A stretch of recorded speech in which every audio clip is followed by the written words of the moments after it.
The world of four-wheeling begins with a legend, the Jeep legend. Having carved a unique niche for itself in American heritage, Jeep furthers its reputation as the pioneer of four-wheeling on the rocky byways and through the backwoods on the many Jeep jamborees held around the country. While designed to manage the harshest of terrains on these adventures into the American outback, Jeep vehicles still require some special handling when four-wheeling. This video details a variety of off-road situations and guidelines to follow when taking your Jeep vehicle off-road.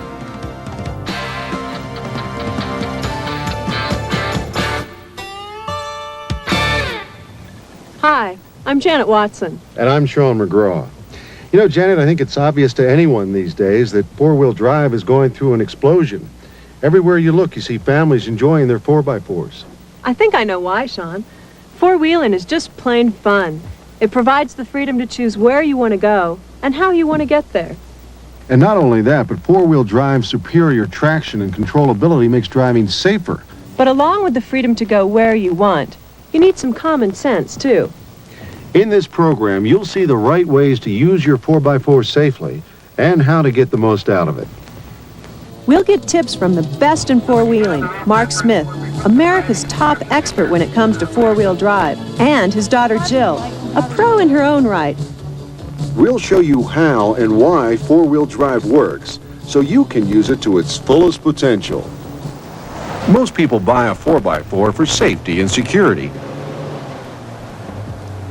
But for some, going off-road is the real road to adventure. Away from the pavement, there are many fun and exciting challenges lurking out there.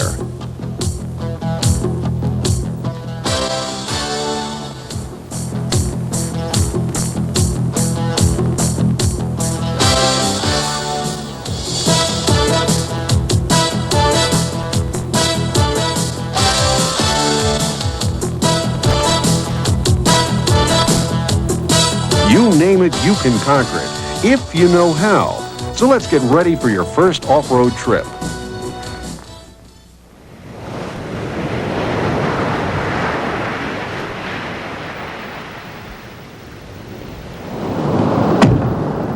Let's start with something that most of us four-wheelers are likely to do, and that's driving in the sand.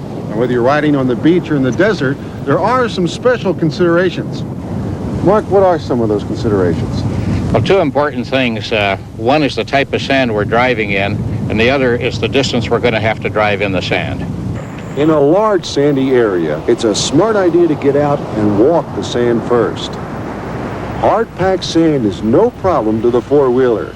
In fact, they used to race cars at high speeds on the sands of Daytona, Florida, in the days before the Speedway. But if the sand is loose and more than a few inches deep, you'll have a few decisions to make. If it's just a short patch of soft sand until the surface is hard again, your best bet is probably to go at a reasonably good speed and try to stay on top of it long enough to get to the other side.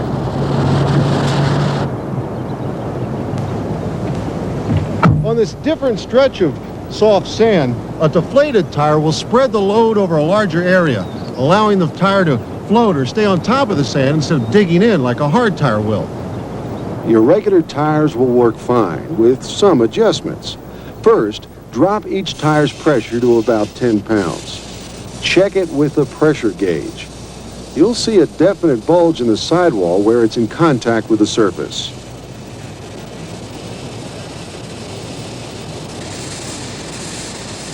But remember, before returning to the pavement, re-inflate your tires.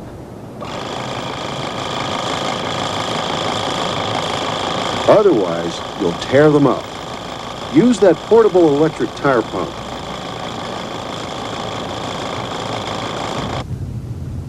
Just plug it into your vehicle's cigarette lighter and refill them back to highway pressure.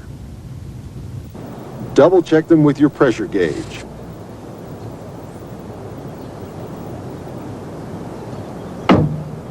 As always, the first thing you do is put on your seatbelt. Now go, because once you're committed, don't change your mind. Go straight and steady. Momentum and smooth handling are the key, like driving in snow. You want to apply just enough power to keep moving, but not so much that the wheels begin to slip. When they slip, they're digging into the sand, and that's the last thing you want to be doing. Keep your wheels generally straight, and if you have to turn, do it smoothly. Making sharp turns has the same effect as putting on your brakes. And you could get stuck.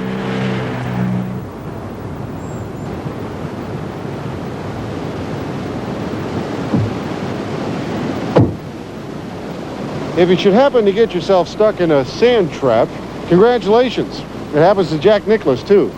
Now, there are a number of choices you have to getting yourself unstuck, such as use your shovel and dig a path in front of one of your stuck wheels. A handy tip you might try is with two 2-foot square pieces of 3/4-inch plywood and a heavy-duty jack. Use one of the plywood pieces as a base for the jack. It spreads the load out over a bigger area and won't dig into the ground. Once your tire is out of the sand, you need something under it to provide traction. That's where the other piece of plywood comes in. And you can also use your floor mat or an old piece of carpet under the wheel.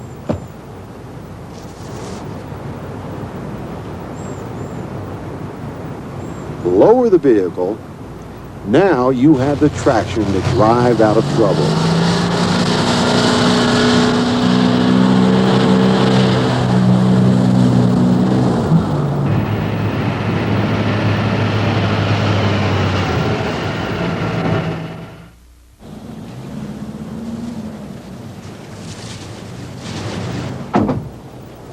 Now, your basic mud hole varies in consistency and depth. You can't tell just by looking at it. It could be soft like quicksand or almost as hard as cement. So you gotta stop and check out the situation. When in doubt, walk the route. It's a good idea to probe the area with a stick to check the depth of the mud. If it's less than 6 inches, you can probably slog through in 4-wheel drive high. The bottom line is, if you don't know the depth of the mud, if you're in doubt or don't see tire tracks going out the other side, don't even try it.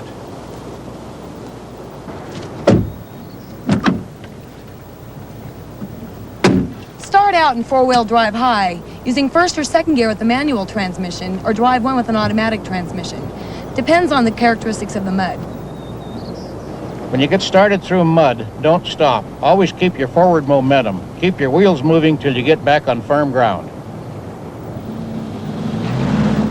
Beware of obstacles. You don't want to puncture a tire on a sharp rock if you can help it. On a trail where you can't avoid a short section of mud, you might find that powering across it at a good clip will get your front wheels on solid ground so they can pull you out. Or try to keep 2 wheels on solid ground at all times. The traction will help pull your vehicle through the mud hole.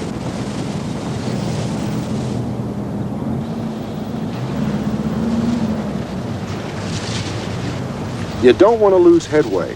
Once you've committed, don't stop, don't hesitate, just keep on churning till you make it to firm footing again.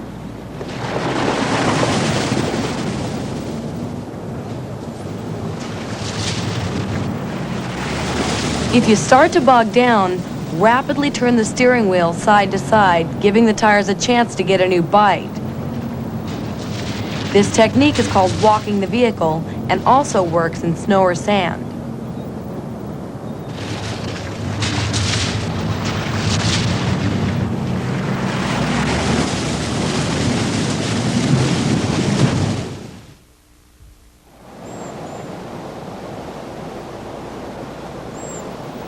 Driving through water is a lot like mud. Another situation where there's an element of the unknown. You can't always see the bottom of the stream. That drop-off could be an inch or 2 or several feet. If it looks like it has a good solid bottom, you can drive straight across it. Otherwise, you should drive upstream at a slight angle against the flow. All right, if the water's clear, watch for big rocks or stumps in the water. If the water is murky, Somebody should walk across first to check the depth. If it's too deep, it's obvious, then find another place to cross. Let's give it a try. Yep. Okay?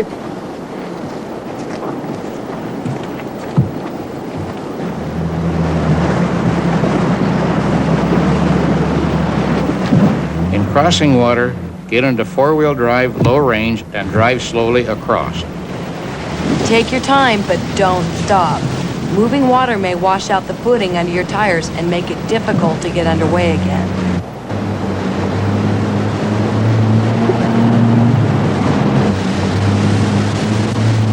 After being in mud or deep water, check your brakes. You might not have any right away. Ride them lightly to dry them out. And once you get home, wash your brakes thoroughly to clean out any remaining dirt or grit. It's also a good idea to have your mechanic check your differentials and transfer case for mud or water.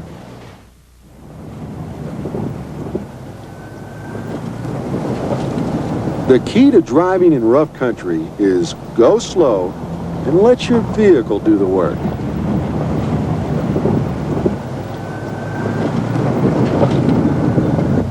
This is really like the story of the tortoise and the hare. You go slow and crawl over the rocks. You don't jump them as a rabbit would. Pick your trail carefully and avoid dangerous areas, and you'll get there. What's your strategy for handling a trail like this? I'd say anticipate. See what's in front of you and recognize a problem area that's coming up. That way you'll know how to deal with it. Look over the hood of your vehicle at all times. Don't look out the left side, because while this is happening, you could be getting your right side into trouble. Your best bet on dealing with big ruts? Steer the wheels onto the walls of the rut, riding on the side walls of your tires. Yes, the tires can take it. And straddle the deepest part of the rut.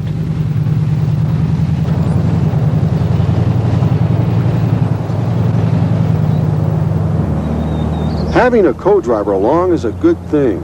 The second pair of eyes never hurts. Another tip with manual transmission: stay off the clutch. Without the clutch, you have more vehicle control and you can actually start and stop the car in gear. Here's how. Use first gear in low range. Turn the key, but don't use the gas. Just let the vehicle start crawling, which it'll do automatically with the starter.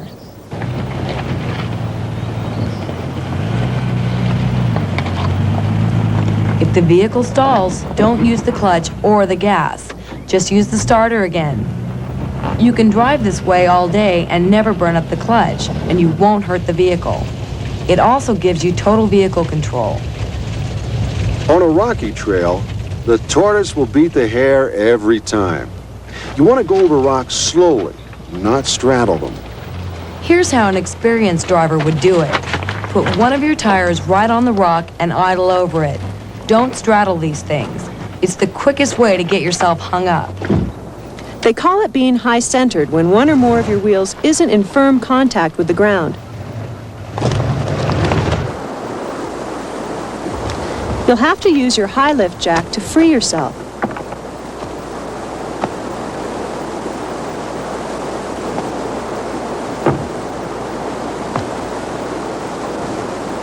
To get unstuck, you use the jack on the wheels that aren't getting the grip.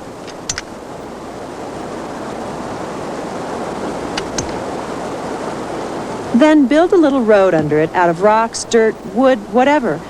Finally, jack the vehicle down and slowly drive off of it. Something else to remember when you're driving in the rough country is to keep your thumbs up and out of the steering wheel, especially if you don't have power steering. In rugged terrain like this, you do not need speed or power. Just idle over the rough spots. 2 to 3 miles an hour is top. If the vehicle acts like it's going to die, give it just a little bit more power. And again, with manual transmission, keep your foot off the clutch completely.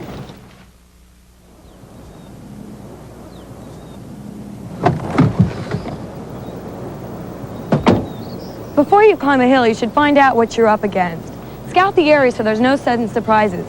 If it looks too steep and you don't think you can make it, don't even try it. All right.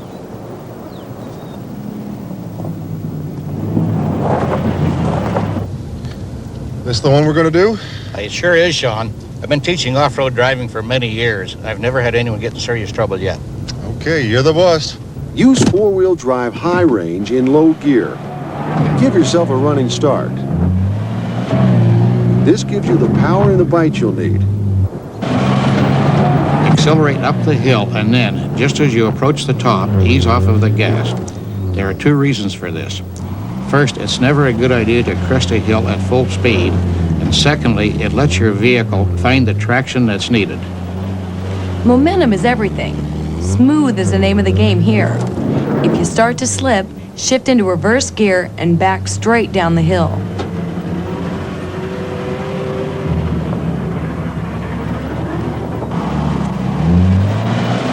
Then try again or find a safer route.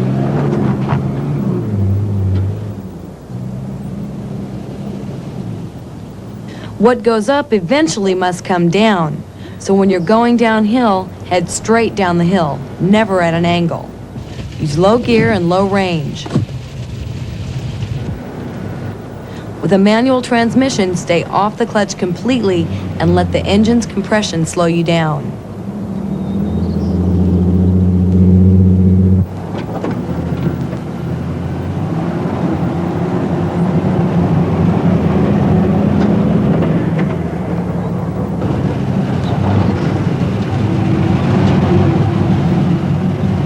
If you start to slide, use the two-footed method.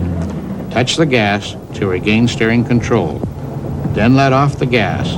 Don't lock up the brakes. You can't steer a skidding wheel. Touch the gas instead and turn in the direction of the slide, just as you would do in mud, snow, or an icy highway. Never travel across the side of a hill. It's extremely hazardous. When you're driving across a slope, the vehicle's weight is transferred to the downhill side, making it want to slide or roll over. If it starts to slide, there's only one thing you can do: turn downhill instantly. This transfers the weight to the front wheels and helps stop the slide. Then continue down using the same techniques for driving down steep inclines. If, in spite of all this good advice, you're still stuck anyway, having a winch installed and knowing how to use it will definitely be a good thing.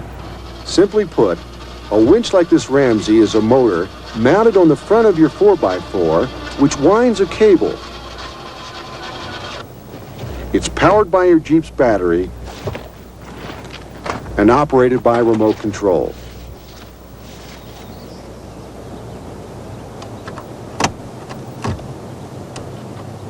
Always choose an anchor point as straight ahead as possible. This reduces the load on the cable and the winch itself. Wrap a nylon snatch strap around the anchor point and place your winch hook through the loops at the end of the strap. Be sure the anchor point is strong and hook the cable as low to the ground as possible. And don't run the line around something, a tree or bumper, and then attach the hook back on the winch line. It can damage the object and your cable. To double the strength of the cable, you might consider using a pulley setup like this one. Use the toolkit case or a blanket to hold down the cable in the unlikely event the cable would snap. When you use a winch, help it pull with your vehicle's power. Use first gear and low range. All you really need is 5 or 10 feet and you'll get traction again. While in use, keep everyone else as far away from the winch as the cable is long for safety's sake.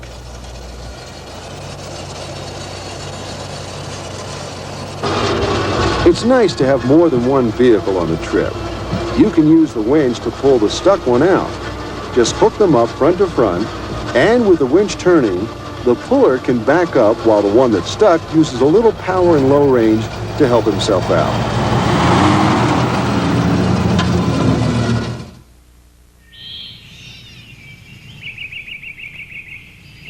We strongly endorse the U.S. Forest Service's Tread Lightly program.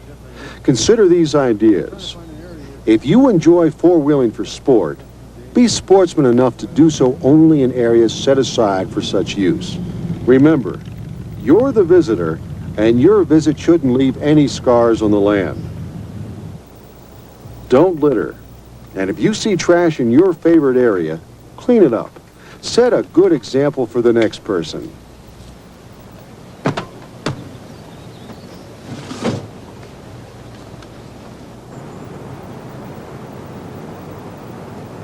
Drive on designated trails only. There are many established for four-wheel drive vehicles exclusively. Stay out of areas posted against such use or private property. And leave the wildlife alone. Disturbing the balance of nature deprives us all. And remember, the land belongs to everyone. So carry out whatever you bring in. Keep your vehicle in good mechanical condition, preventing excessive exhaust and fluid leaks that can harm the environment. Don't mistreat the land you're driving on. Avoid cutting a switchback, stay out of wet meadows, and don't spin your tires unnecessarily. Your tire tracks could cause erosion. Another good idea? Join your local four-wheel drive club. It's a terrific avenue to meet other four-wheelers, organize trail rides, rallies, hill climbs, and clean up and restore our backcountry and protect our right to use it.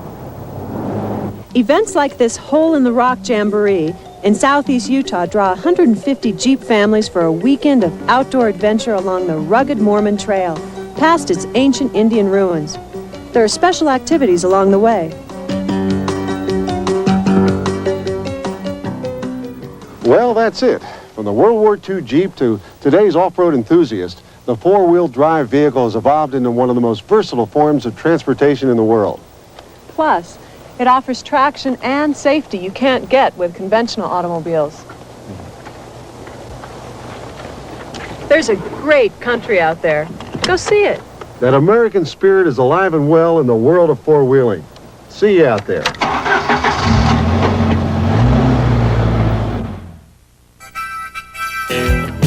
As you can see, owning a Jeep vehicle provides you with a number of unique opportunities. One of the most coveted of these is the chance to explore terrain that is denied to less rugged vehicles.